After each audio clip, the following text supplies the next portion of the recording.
advice for the future younger self, especially regarding our emotions? And with that, Samira will go first. So first, I will say terrible I would change the clocks so my parents' alarm clock would go up late, so we miss all the hour. So I guess what I would say to myself is, hey, you missed a lot of learning that you should have done. You probably should take some time, get caught up. And you have 7 seconds to set it up, with my learning. Well, that was an amazing story, especially changing clocks and everything. Okay, let's hear from Alfie next. Well, I didn't have the fortunate thing that you guys have gone through. I just did a few years of nothing like this kind of a program.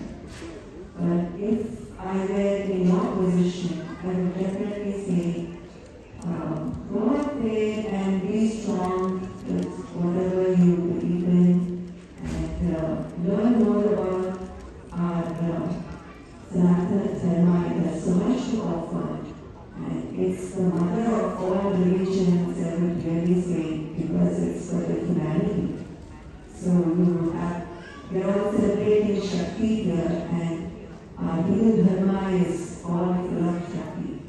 So there are so many treasures that you can learn more, come back, and whatever you are trying to do to you, and give back. That's mine. Yeah, I think that's really inspiring. So, we move on to the room for our next question.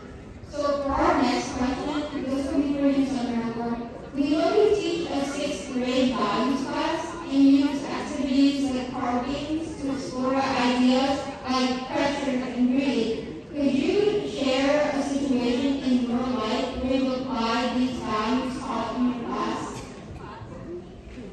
So, being a values teacher, gets me a lot of trouble because anytime I get mad at my son or,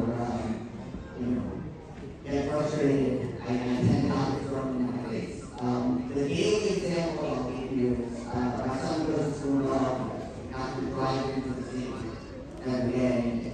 If you use through Philadelphia or another, you know that it's a little bit of a video game. Lots of people cut you off and frustrate you.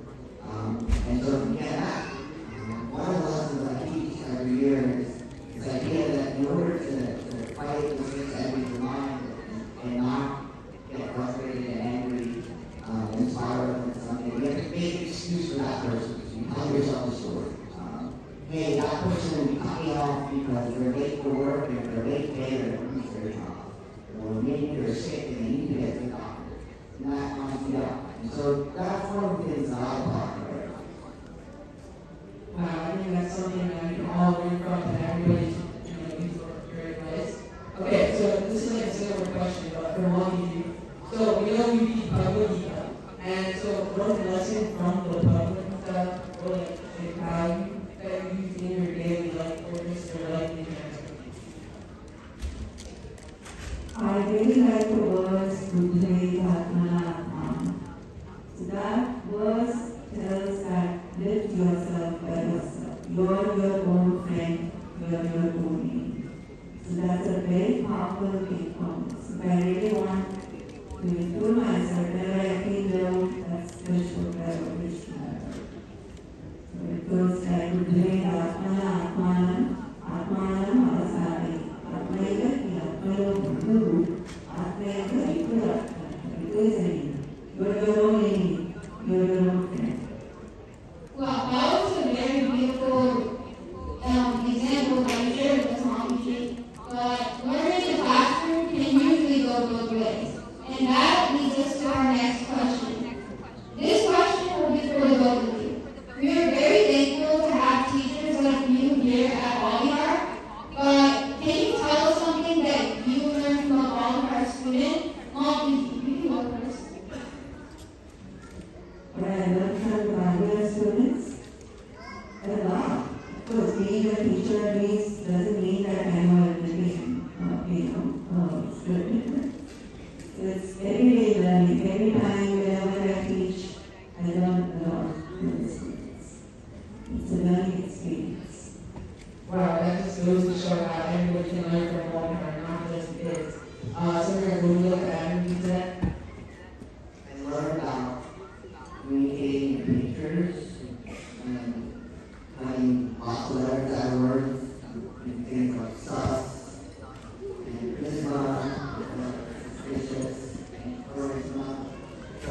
So especially when dealing with this, all these man teaching Bhagavad Gita. So it's something very profound for my life. Right? So coming down to the level of children to understand what they know, taking them from what they know to what they have to know, it's a big challenge. So every year is different because I assume something that you guys know, but when I really start asking questions and how you respond, that it's, wow, they don't know this. Communication is something you always learn. Yeah. Okay. Now it's time to move on to our more fast-paced, who's more likely to round. We will ask you guys one-stop questions, and you must answer them by raising the sign with who you think is most likely to do the thing described in the question. Yes, as you guys can see, we have signs here. Some around for one is sign. We're taking the basic to give an answer. Okay, so basically we're going to ask who's more likely to do a certain thing, and you raise it based on who you think suits like the description. Okay. Alright, so moving on to our first question. Who do you guys think is more likely to say, let's keep it short, but then proceed to lecture on for like the next 30 minutes? Oh, looks like there's a debate for that one. Yeah, it's like anything aside. Well, let's move on to our next question. Who's more likely to get so far into the lecture that they forget what the original question was?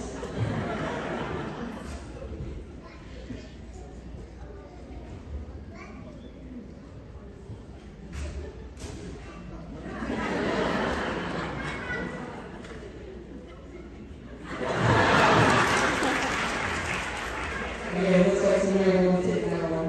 Alright, moving on. Who do you guys think is more likely to remember the names of all the students and all the parents in their classes? That one was a clear one from Randall. Yeah, I would agree. Who is more likely to laugh at their own joke? Looks like that was next. Alright, who do you guys think is more likely to dream about falling in love?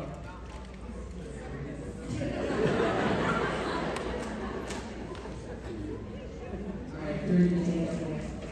Alright. Who do you guys think would turn a simple answer into a 10-minute explanation? We need to look for a simple answer to an explanation.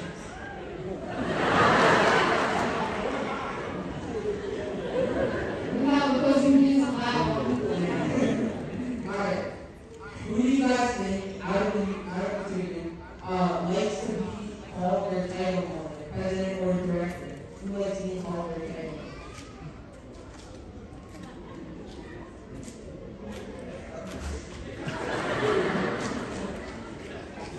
All these seem to be undecided. Alright. Who do you guys think is the better cook?